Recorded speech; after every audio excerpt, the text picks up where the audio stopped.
Today we think of love and we think of trust.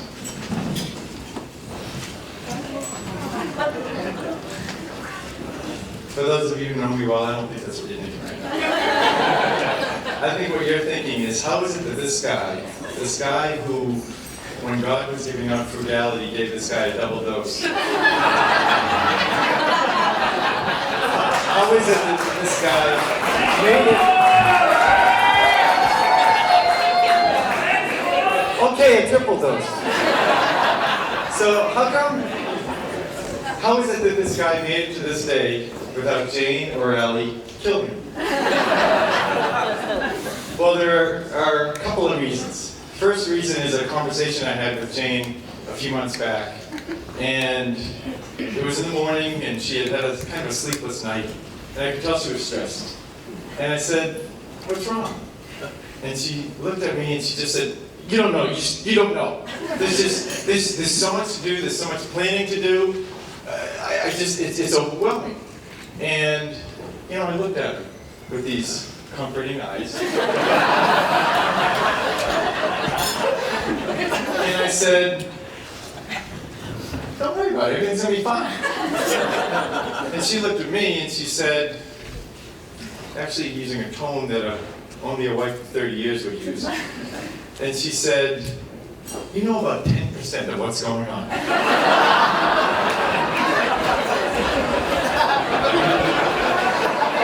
I looked back at her and I said, "Let's keep it that way."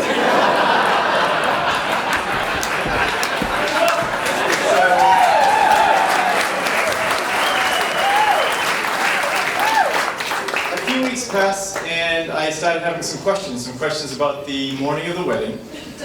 And I was asking her about, what's going to transpire, and she said, "Hey, there's going to be a hairdresser showing up, makeup, so-and-so is in the hairdresser chair at this time, someone else is going to be at the makeup, we're going to serve breakfast at this time." She had it all planned down to the minute, or maybe literally 15 minutes, something like that. And I was amazed. And she was amazed that I was amazed. And she looked at me and she said, "I know everything. I know what time you're going to take your first bite of steak at the reception, and I know what time you're going to swallow it." That's a true conversation, right? Actual words. So for those of you who know Jane, know that she has extraordinary planning and organizational skills. And those skills have served our family well for over 30 years. And they've made holidays that much more special. They've made birthdays and graduation ceremonies and just that much more special. And it's made today that much more special.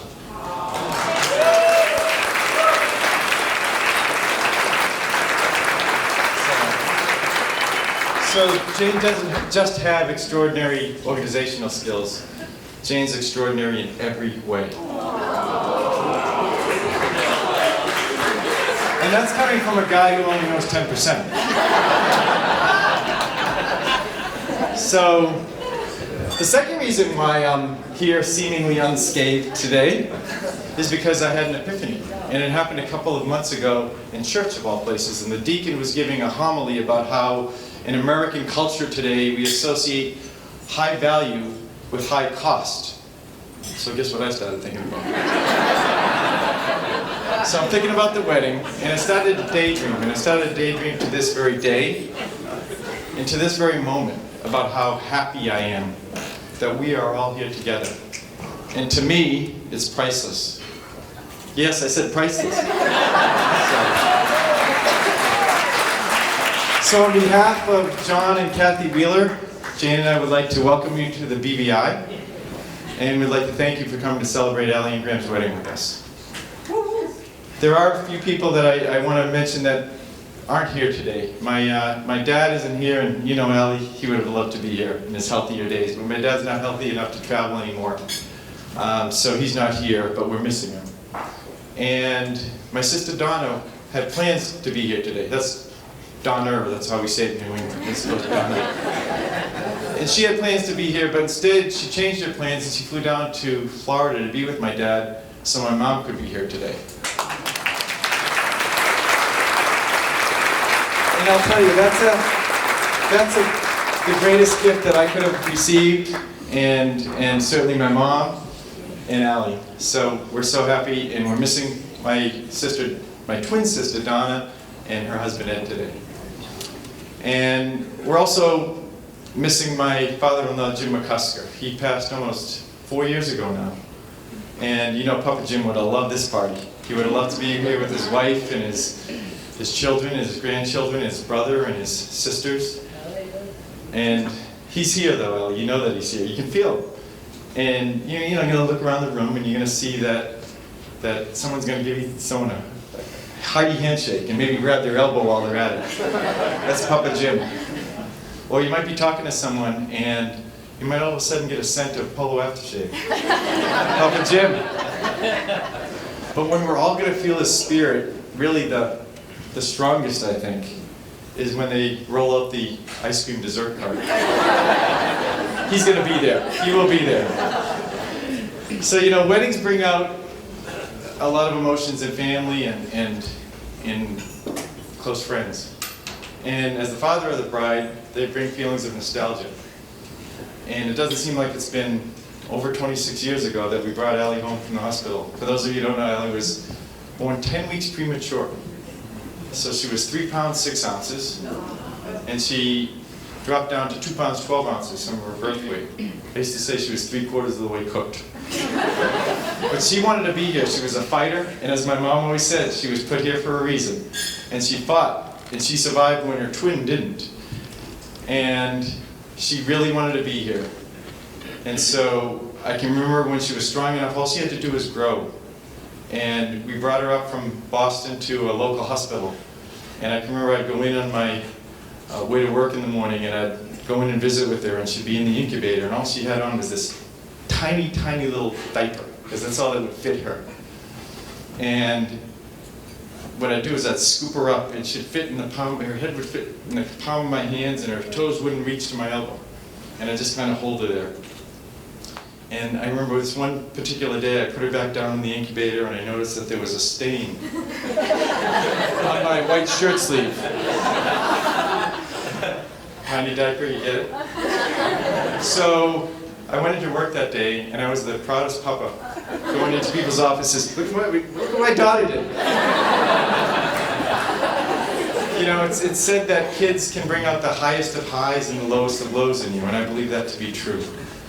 And I can remember several years later, Allie and I, and we've had those highest of highs, more highest of highs than lowest of lows, but we've had some of those too. One of them was about 20 years later, and we were in Allie's bedroom dismantling her bed because we were going to take it apart, and she was bringing it to her new college off-campus dorm apartment. And so I'm looking at her across the bed, and I looked around her room, and I just said, hey, you know what we're going to do? We're going to take everything off the wall. I'm going to put a fresh coat of paint on here, and I'm going to take pictures, though, and I'm going to hang everything back up exactly in its place. And Allie looked at me kind of matter of fact, and she said, Dad, I don't care what you do to this room. I'm never going to live here again.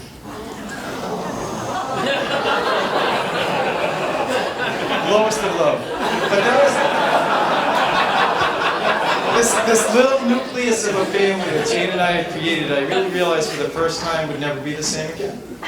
And so that was kind of tough. But I was back in that room recently, and we had painted it, and you know, it's still your room, and it'll always be your room. But when I was there recently, I came across one of your old diaries.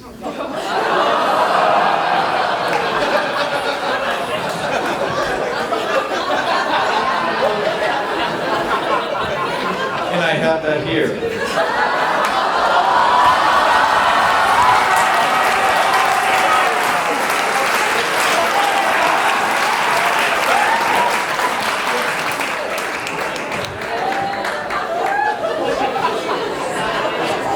So there are a lot of ways I could go with this one, but I've decided to go.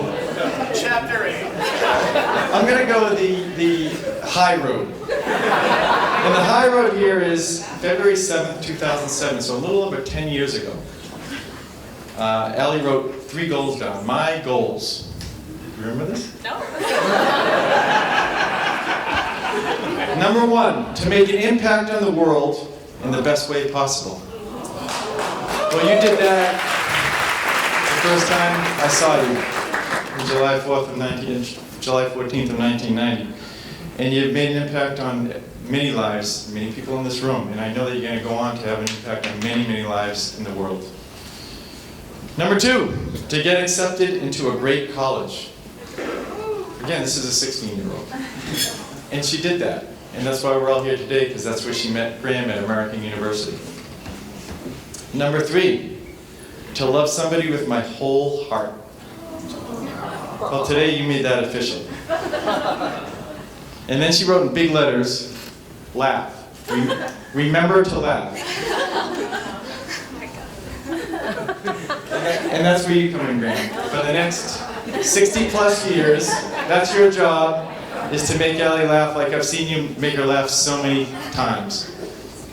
So this is the time when I should be now welcoming Graham into the family. And I was thinking about that. I was thinking about how to do that. And I was thinking about how Graham has been with us for many a holiday. He's been with us for many family celebrations, birthdays, graduations, 100th birthdays. That doesn't happen very often. But he was there. He was there on vacations with us to Cape Cod, to Rehoboth Beach in Delaware, most recently Naples, Florida. So I started thinking about it. I'm like, Graham's been a part of our family for many, many years now, and we couldn't be happier. So, some simple advice that's really, really hard to do for you, too. Live in the present, because the small stuff don't overlook, because you never know when a stain on your shirt or dismantling a bed is going to impact your life. So I ask you all to raise your glasses now, and let's toast Allie and Graham. May their highest of highs far outnumber their lowest of lows.